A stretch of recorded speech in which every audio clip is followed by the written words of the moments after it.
काही महिन्यांपूर्वी कानपूर आणि भोपाळमध्ये रेल्वे दुर्घटना घडल्या आणि तसाच घातपात मुंबई महाराष्ट्रात सुद्धा होऊ शकतो असा इशारा रेल्वेला देण्यात आलेला आहे। महाराष्ट्र पोलिसांनी रेल्वेला हे पत्र लिहिलंय, सावध केलेलं आहे आणि रेल्वे रुळांची सुरक्षा वाढवण्याची सूचना देखील केली आहे।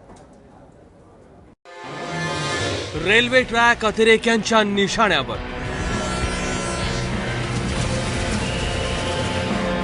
भिकारी आणि हॉकर्सच्या वेशात अतिरेकी।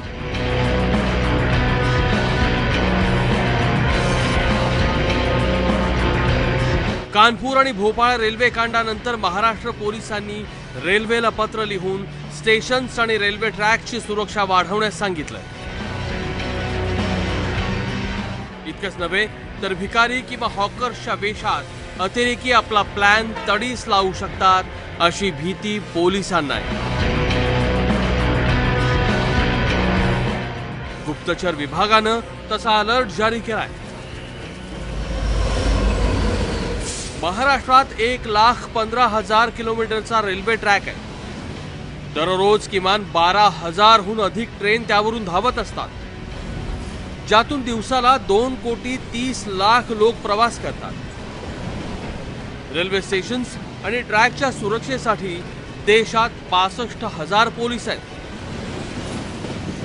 रेल्वेमधली सुरक्षेची जबाबदारी गार्ड्सवर आहे, ज्यांची संख्या 1,00,000च्या घरात आहे।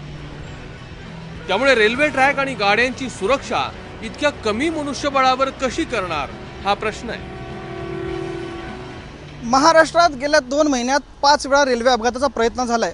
मोटरमन, रेल्वे सुरक्षा यंत्रणा यांच्यामुळे तो हाणून पाडला गेलाय। मुंबई उच्च न्यायालयाने सुद्धा ट्रॅकच्या सुरक्षेसाठी तंत्रज्ञान आणि वैज्ञानिकांची मदत घेण्याचे आदेश दिलेत। मात्र ही यंत्रणा उभी करेपर्यंत सुरक्षेचा काय हा मोठा प्रश्न आहे।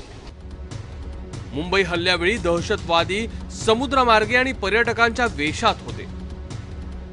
रेल्वे घातपातासाठी मात्र हॉकर्स किंवा भिकाऱ्यांच्या वेशात अतिरेक्यांचा शिरकाव होऊ शकतो।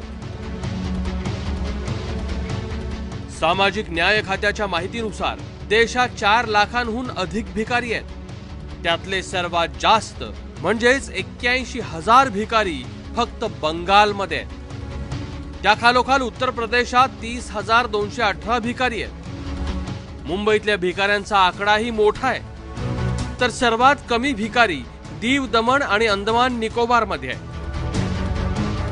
आता या सगळ्या भिकाऱ्यांवर नजर ठेवणं किती शक्य आहे? शिवाय रेल्वे स्टेशन आणि रेल्वेतल्या हॉकर्सवर कसं लक्ष ठेवणार?